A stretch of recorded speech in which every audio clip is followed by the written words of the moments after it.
Tomorrow, 8 non-league clubs will battle for places alongside the Premier teams in the third round draw. Among them, Whitehill Welfare, who have a home tie against Montrose. On his personal road to Hampden, Forbes McFall visited both clubs. Rosewell Village, Midlothian, Ferguson Park. Whitehill Welfare prepare for their biggest crowd of the season. Club secretary for over 30 years, Peter McGawley checks the finishing touches to the new tea room. All right. How's it going, Scotty? A couple of bits today in the room here. And then get the women on to Hoover in the night? Aye, and get it all tidied up. East of Scotland League champions Whitehill have won every regional trophy they could. A win tomorrow and then a big name draw would pay for a new pavilion and help the club buy their ground from British Coal. If we can get the one we're looking for, we'll not need to worry about having to put our own hands in our pockets and slave away building places like this. We'll be able to go and get a big contractor in and we'll have the best back in the East of Scotland League. Tomorrow, Whitehill hope a tight pitch and a soft surface will make it no walkover for their East Coast visitors from Montrose. On the Angus coast yesterday afternoon with his family, Montrose manager John Holt was enjoying a welcome break from a busy New Year schedule. The former Dundee United stalwart now making his name in management. His club, promotion contenders, and fresh memories of last week's cup win over Albion Rovers. For Holt, a cup run could mean money to bring new players to Links Park Stadium. I'll be quite happy to get one of the bigger clubs, to be quite honest. If we beat Whitehill Welfare by a fair amount, I'll be happy to pick up Rangers Celtic. I say Rangers first, because I think that's what everybody's looking for. With 27 goals between them, Colin McGlashan and Alan Kennedy are the Montrose deadly duo.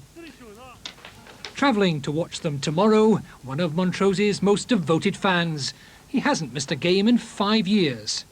No ordinary supporter this, Andrew Stephen has written the club programme since he was a schoolboy. This is an addiction that's carried on for years now. If they're playing, I just have to be there. Just follow your home team. There's too many folk leave Montrose every week and go to Glasgow. We've never played a South of Scotland team before that I can remember, so it's something different on Saturday. So you've never been to Whitehill? No, nobody knows where it... Well, we know it's near Edinburgh, but that's about as far as it goes. It's another day out, another carry on, bit of a laugh. One Bugsy, nice and sharp. But hoping the laugh's not on them, John Holt and his squad will travel south tomorrow with confidence, but wary. Forbes McFall on the road to Hampden, Montrose. And some map consultation required by the Montrose fans. Rugby and... A crowd of nearly 1,000 at Ferguson Park and visitors Montrose the first to threaten. Innes MacDonald setting up a Kevin Tyndall drive. Montrose looking for the early goal, the Whitehill defence at full stretch. But the best chance fell to the non-league side. John Bird getting a clear sight of goal, but a leg in the way. Whitehill more into the game, but when the breaks came, their finishing disappointed. Controversy when Montrose striker Colin McGlashan fell in the box, but a free kick given. Montrose were making good use of corners, yet it was Whitehill playing the more fluent football, but not quite sharp enough to penetrate. For Montrose, Alan Kennedy was being restricted to long-range efforts at goal. Then, nearing the stroke of half-time, Montrose nearly scored, a diving Mark Harrow header, well saved on the line by keeper Peter Ellen. After the interval, Whitehill opened with plenty of vigour, yet a little reckless, though their enthusiasm created all sorts of panic in the Montrose defence.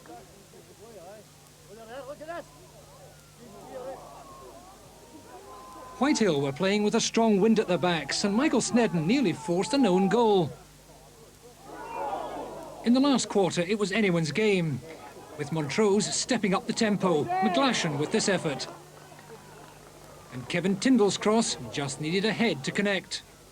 Alan Kennedy's free kick well covered by Peter Ellen. And McGlashan once again unable to get the better of the keeper. In the dying minutes, Innes MacDonald had the best run of the day, but couldn't quite snatch the winner. Plenty of thrills, but nothing each at full time. The replay next Saturday in Montrose. The prize, a draw against Hibs. Business in the second round of the Tennent's Scottish Cup. Next Saturday, Montrose and non-league Whitehill Welfare will meet again to see who plays Hibernian in the third round. On his personal note to Hampden, Forbes McFall witnessed the first encounter in Midlothian. Welfare's usual gate around 100. Saturday's cup tie drew nearly 1,000 to the Rosewell ground. Montrose with a healthy travelling support.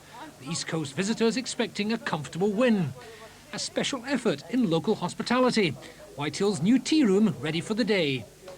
And in the bar, Montrose directors appreciate the welcome.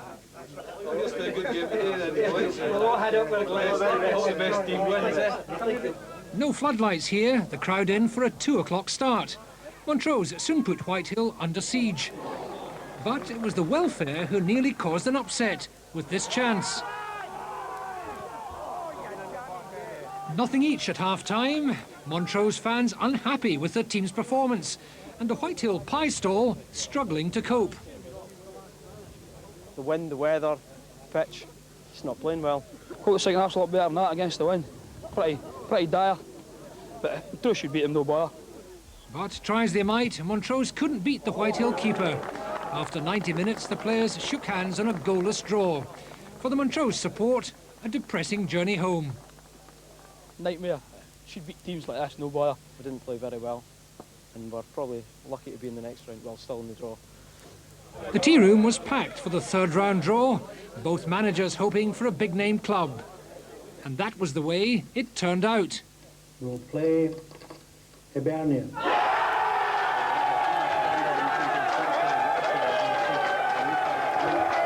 And more cheer for Whitehill with the day's takings.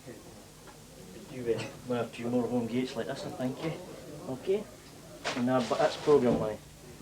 You better know what players see this, they're looking for a bonus. £914.40 to each team. Right, that's quite good. Another payday at next Saturday's replay, but a home tie with Hibs, the big bonus now on offer. Forbes McFall on the road to Hampden, Rosewell Village, Midlothian. 7 Scottish players have been selected. Montrose met non-league Whitehill Welfare for the prize of a third round tie with Hibernian, and Forbes McFall was there on his personal road to Hampden. In recent years, a new look to Links Park Stadium. On Saturday, the club chairman, an early arrival. Aberdeen businessman Brian Keith left school at 15. He's made his fortune in double glazing and property development. Now, he owns a football club. Keith has invested around £500,000 in Montrose's new stadium facilities. His ambition, the First Division. Well, this is a big day for us. Probably more nervous about the game today than what it'll be in a couple of weeks' time. Derek Grant's back in the day again, his game suspension's over, and that's him back in. Plain fare on Saturday, but sponsors get 5 courses. Always a word with the ref and linesman. Pitch is looking okay though? Pitch is perfect. Aye. And the foot conditions a lot better this week. A wee bit better. Yeah, a wee bit better. yeah. Well, let's hope it's a good game. And usually a visit to meet his players.